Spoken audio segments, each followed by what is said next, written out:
तो दोस्तों आज के टॉपिक में जानेंगे संविधान की प्रमुख विशेषताएं। तो दोस्तों ये जो संविधान की प्रमुख विशेषताएं हैं, पॉलिटिकल साइंस का बहुत ही इम्पोर्टेंट चैप्टर है। तो दोस्तों जितने भी संविधान की विशेषताओं की प्रमुख जो है, इससे जितने भी जीके इससे निकलेगा दोस्तों, इस वीडियो के माध्यम कवर करेंगे। और दोस्तों ये जो है थ्योरी सेशन है, तो दोस्तों आप लोग इस वीडियो को तो ध्यानपूर्वक सुनिएगा और वीडियो को लास्ट तक ज़रूर देखिएगा। और दोस्तों इस वीडियो को अपने दोस्तों के साथ में शेयर करें और भी दोस्तों को इस वीडियो के माध्यम से जोड़ें। तो दोस्तों इस थ्योरी में दिया गया है, भारतीय संविधान तत्वों और मूल भावना की दृष्टि से अद्वितीय है। हालांकि इसके कई तत्व विश्व के विभिन्न संविधानों से उधार लिए। भारतीय संविधान के कई ऐसे तत्व हैं जो उसे अन्य देशों के संविधानों से अलग पहचान प्रदान करते हैं।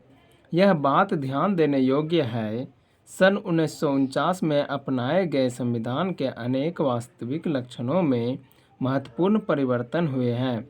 विशेष रूप से 7वें, 42वें, 44वें, 43वें, 74वें, 97वें और 101वें संशोधन में संविधान में कई बड़े परिवर्तन करने वाले 42वें संविधान संशोधन अधिनियम 1976 को मिनी कॉन्स्टिट्यूशन कहा जाता है।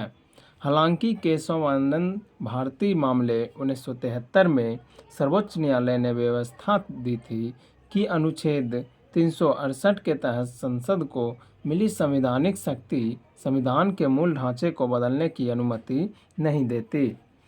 तो दोस्तों अब जानेंगे इसके आगे नेक्स्ट जो दिया गया है, संविधान की विशेषताएं।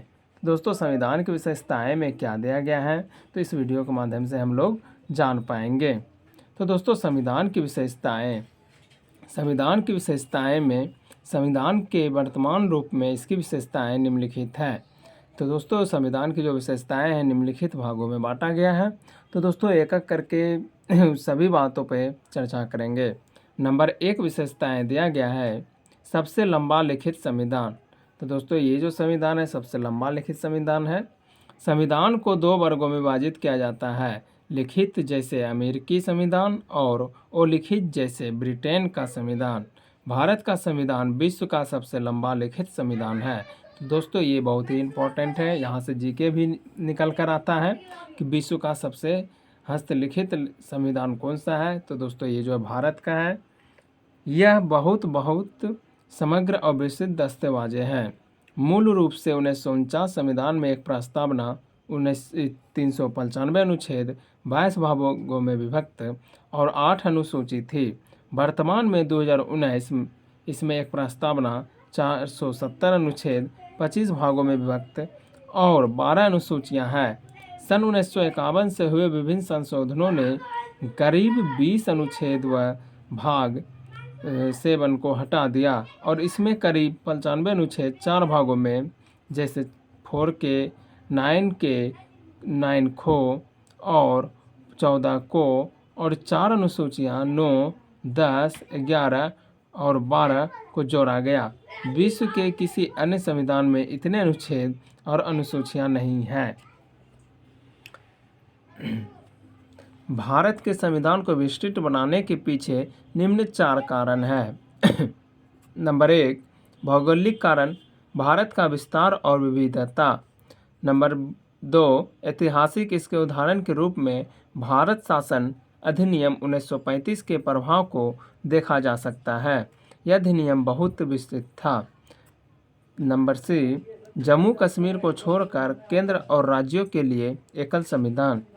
और नंबर D संविधान सभा में कानून विशेषज्ञों का प्रभुत्व।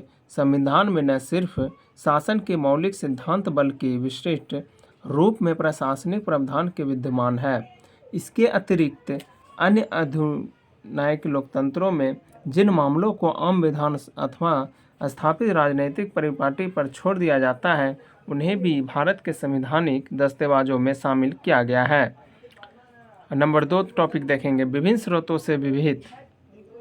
भारत के संविधान ने अपने अधिकतर उपलब्ध विश्व के कई देशों के संविधानों और भारत शासन अधिनियम 1935 के उपबंधों से लिए हैं।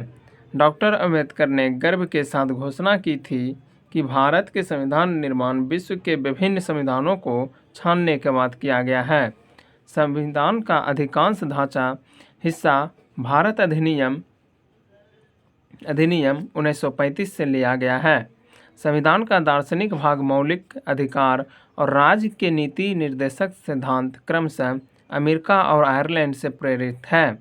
भारतीय संविधान के राजनीतिक भाग कैबिनेट सरकार का सिद्धांत और कार्यपालिका और विधायिका के संबंध का अधिकांश हिस्सा ब्रिटेन के संविधान से लिया गया है। संविधान के अन्य प्रावधान Canada, Australia, Germany, US, France, दक्षिण अफ्रीका, जापान इत्यादि देशों के संविधानों से लिए गए हैं। तो दोस्तों आज के वीडियो में यहाँ तक जानेंगे। नेक्स्ट वीडियो के लिए दोस्तों आप लोग कमेंट करके ज़रूर बताएं क्या ये इस तरह का थ्योरी आप लोगों को पसंद है या नहीं है, क्या इसके आगे और वीडियो बनानी चाहिए। दोस्तों आप लोग कमेंट करके ज़रूर बताएं।